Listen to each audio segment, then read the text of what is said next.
anti-oil sands, anti-oil and gas propaganda pretending to be a video game.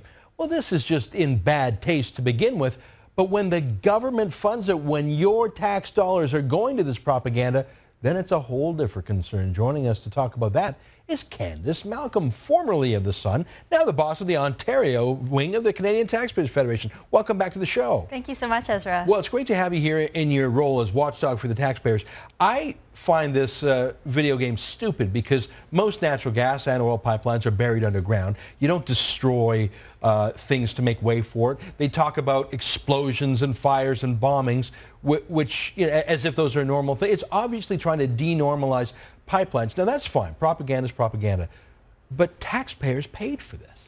Yeah, and exactly what you said is right. You know, this is coming from the Ministry of Education. So it's supposed to be money spent on educating people in Ontario. And instead this game, I read somewhere that it was supposed to be satirical. It was intentionally over-satirical to kind of prove the sensitivity about this issue. Now, that's not education. That's not good use of taxpayer dollars. Yeah, and you know, this was funded in Ontario through the Ministry of Education to TV Ontario. That's the provincial version of the CBC. In fact, we can show right now the website of TVO. If you go to the government TV website in Ontario, you'll see this video game promoted. You can see it right here on the screen. That's the TVO website. They're promoting this. But here's the crazy part. If you don't think this is bad enough, they're selling this video game. You buy it, and a proceed of it goes to a lobby group called the David Suzuki Foundation. So you got taxpayers' money selling propaganda, and then guess what? Guess who gets a commission on it? Our friend David Suzuki. I mean, who even thought this was ethical? Yeah, again, it's not educational. So money from the Ministry of Education should not be going to fund these propaganda groups, these sort of left of center, left wing advocacy groups. It's supposed to be educating people of Ontario. It's not good use of taxpayer dollars. And at this point in Ontario's government, they can't afford it. They're in so much debt. They're running a deficit of nearly $12 billion. They can't afford to be spending, you know, $43 million on stupid programs like this. You know, if this were, I mean, this is Ontario spending tax money to attack an industry that's affiliated and associated with Alberta. Here's a letter from the Canadian Energy Pipeline Association written to the Cabinet of Ontario saying, what the hell are you doing with your tax dollars attacking our industry? Candace, imagine for 1 second if the government of Alberta, which is also deep in debt, took money to make a super fun video for the kids about, oh, let's say what's important to Ontario, the auto industry.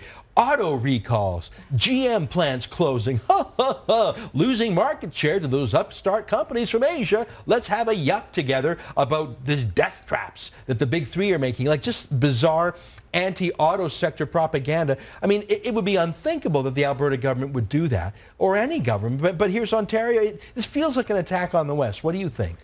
Yeah, I think you've pointed out a good double standard there. You definitely wouldn't see this coming from another region against Ontario, and this is definitely something the Ontario government needs to take a look at when they're doing their budget review, which is going on right now. When they're looking at their budget, this is a perfect thing that they can cut. I don't think anyone will miss it. I don't think it's fair, as you said, to other regions of this country, to the unity of this country, to be having these anti-West or anti-industry propaganda being put on the Ministry of Education website. So it's definitely something that needs to be scrapped, and this is something that the Ontario government should not have any affiliation with. Well, today, Premier Kathleen Wynne, the new Premier of Ontario, was asked about this video game. Here's what she said.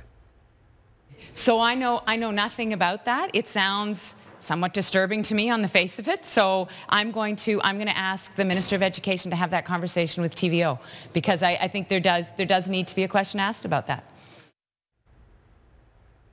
I think that's a fair response. I surely don't think the new Premier of Ontario, who's just getting up to speed on 100 files, has been briefed about this stupid video game. And I think her answer is right. She should inquire. But I think that's just the beginning. We need to know what the answer is. I think the money has to be paid back from the lobby firms that made this. And I think David Suzuki Foundation should give back the commissions they got to the taxpayer of Ontario. What do you think should happen?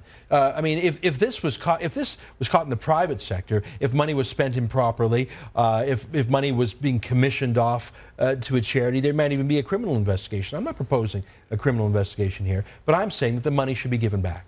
Yeah, it's definitely not good use of the taxpayer dollars, and anytime you're seeing government money, taxpayer dollars going into the government and then getting siphoned off and going into, whether it be private sector or some kind of lobby group or special interest groups, it's just not fair, and that's why the government shouldn't be involved in these kind of things in the first place.